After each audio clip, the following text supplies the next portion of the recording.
Je m'appelle Valérie Louki et je fais du coaching d'entreprise. Oui, j'ai pas arrêté. J'ai pris 2 voies, j'ai la voie coupée. J'ai eu une douzaine de jeunes et 3-4 adultes en conversion. Ils sont beaucoup sur des demandes de choix d'orientation parce que dans l'approche professionnelle que j'ai, il y a un volet coaching d'orientation pour les jeunes.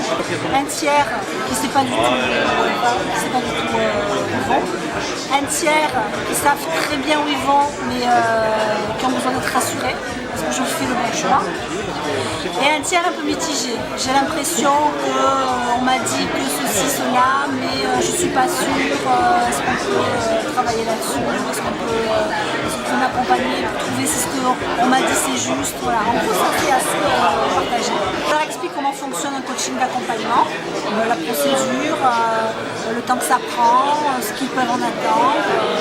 On discute pour savoir si ça correspond un peu à leurs demandes, à leurs besoins. Et ensuite, si ça les intéresse, ils me contactent dans la semaine et on travaillera là-dessus. Hervé Cadeau, donc de la direction de la cohésion sociale et de la protection des populations, service jeunesse et sport. Donc voilà, moi je pouvais renseigner les jeunes sur les métiers du sport et de l'animation. Bon, il y a eu quelques passages, mais c'est vrai que souvent ils sont jeunes, c'est-à-dire ils ont 14-15 ans, donc par rapport à nos métiers c'est un peu lointain. Parce que souvent il faut avoir 17-18 ans pour pouvoir intégrer ces formations. Beaucoup de jeunes sont intéressés par les BAFA, les brevets d'animateurs, pour travailler dans les centres de vacances, en périscolaire, pour encadrer des jeunes enfants. Je suis chef de centre au CERFA de Bastia. En fait, ici, les jeunes, quand ils viennent nous voir, c'est comment on rentre dans l'armée. La question, c'est ça, c'est comment on rentre dans l'armée, qu'est-ce qu'il faut comme diplôme, à partir de quel âge? On leur dit 17 ans et demi, 29 ans, du CAP au bac plus 5.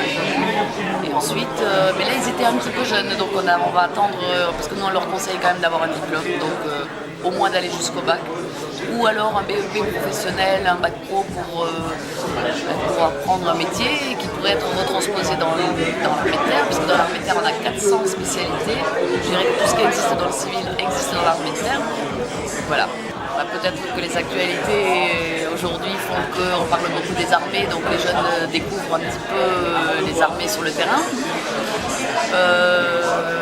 La crise qui est générale, pas d'emploi, la Corse je pense est très touchée par la crise du chômage, donc ils viennent nous voir parce qu'ils veulent savoir. Après on a le problème, nous n'avons pas de régiment en Corse, donc on leur dit qu'il faut partir sur le continent. Certains franchissent le pas puisque l'année dernière on a recruté 38 jeunes Corses et cette année on espère faire aussi bien, voire mieux. On recrute 10 000 jeunes par an. Donc j'ai un seuil de jeunes Corses à recruter. L'année dernière on a dépassé ce seuil et je dis cette année je pense que ça va être aussi bien. Je suis à la centrale EDF PEI de Luchane. C'est la nouvelle centrale qui vient d'être construite et qui est opérationnelle depuis à peu près 1 an et qui remplace l'ancienne centrale qui existait jusqu'à présent. Donc nous avons présenté tous les métiers qui existent dans la centrale.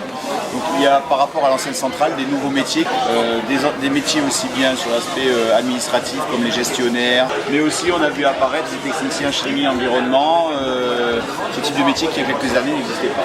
Donc on a eu beaucoup de filles d'abord, plus que des garçons.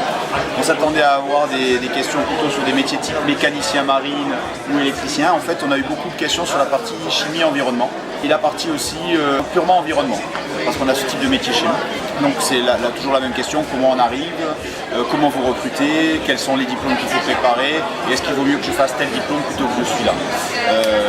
Nous sommes demandeurs de quelle formation, et après quelle est la voie pour pouvoir rentrer chez nous. Et quelles sont les perspectives de carrière aussi.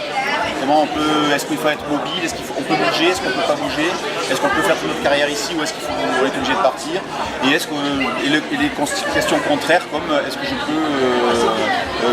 je peux être mobile et bouger, voyager. Voilà.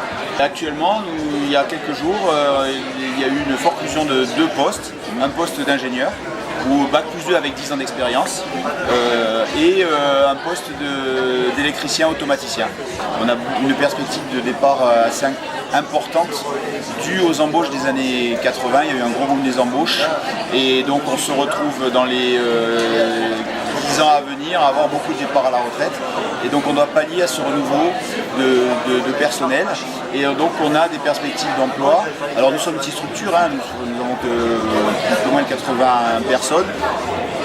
La plus grosse structure c'est EDF Corse, qui elle un panel d'embauche beaucoup plus important que le nôtre. Mais nous embauchons sur beaucoup de métiers très variés, aussi bien administratifs que techniques, que chimistes, avec des perspectives pour des femmes.